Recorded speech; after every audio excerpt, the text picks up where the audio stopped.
नमस्कार, आप देखना शुरू कर चुके हैं महाखबर। आप पहली बार हमारे चैनल पर आए हैं तो हमें सब्सक्राइब करें, शेयर करें। जब चीते की तस्वीर वाले हवाई जहाज से विदेशी मेहमानों को अफ्रीका से लाया गया था तो देश में उत्सव का माहौल था। पीएम नरेंद्र मोदी खुद इन चीतों को छोड़ने मध्य प्रदेश के कूनो जंगल पहुंचे थे, लेकिन जिस बात का डर था उस समय कुछ एक्सपर्ट्स ने जताया था, आज वैसा ही हो रहा है। नामीबिया से पहली बार 8 चीते लाए गए थे। अब दुखद खबर यह है कि पिछले 4 महीने में ही 7वें चीते की मौत हो गई है। अधिकारियों ने बताया है कि आपसी लड़ाई के कारण एक और चीते की मौत हो गई है। तेजस नाम के इस नर चीते को इसी साल दक्षिण अफ्रीका से लाया गया था। मार्च से अब तक कूनो में नामीबियाई चीता ज्वाला से पैदा हुए 3 शावकों सहित 7 चीतों की मौत हो चुकी है। पिछले साल सितंबर में चल रही जोर शोर से चीतों को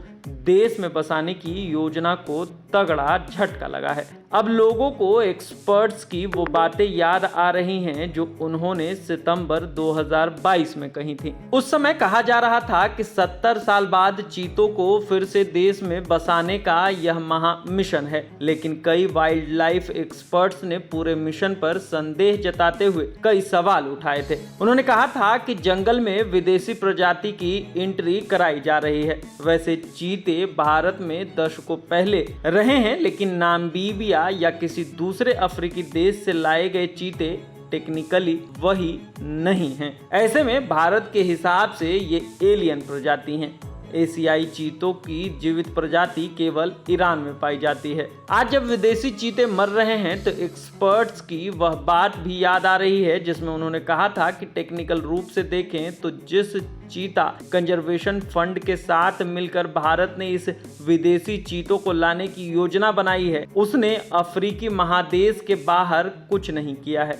प्रोजेक्ट चीता दुनिया का अपनी तरह का पहला प्रोजेक्ट है। भारत में जंगल अफ्रीकी चीतों के लिए सेफ क्यों नहीं है? अभी चीतों की मौत की वजह लड़ाई बताई जा रही है। पिछले साल ही एक्सपर्ट्स ने आशंका जताई थी कि क्या भारत के जंगलों में अफ्रीकी चीते सुरक्षित रह पाएंगे। उन्हें इलाके और शिकार के लिए तेंदुए और टाइगरों से प्रतिस्पर्धा करनी होगी। अफ्रीकन चीते के लिए लेपर्ड सबसे बड़ा खतरा बन सकते हैं, क्योंकि कूनो में 100 वर्ग किलोमीटर के दायरे में इनकी संख्या 9 के करीब हो सकती है। एक एक्सपर्ट ने कहा था कि अफ्रीकी चीते दशकों बाद भारत में घूमेंगे और बिना मानवीय दखल के इनके बचने की संभावना कम है।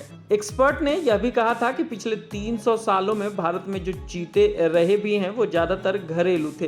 पिछले साल यह भी बात सामने आई थी कि जंगली कुत्तों के हमले भी चीतों के लिए जानलेवा साबित हो सकते हैं। एक्सपर्ट्स ने कहा था कि भारत में प्रशासन के पास जंगली चीतों को लेकर समझ और अनुभव नहीं है।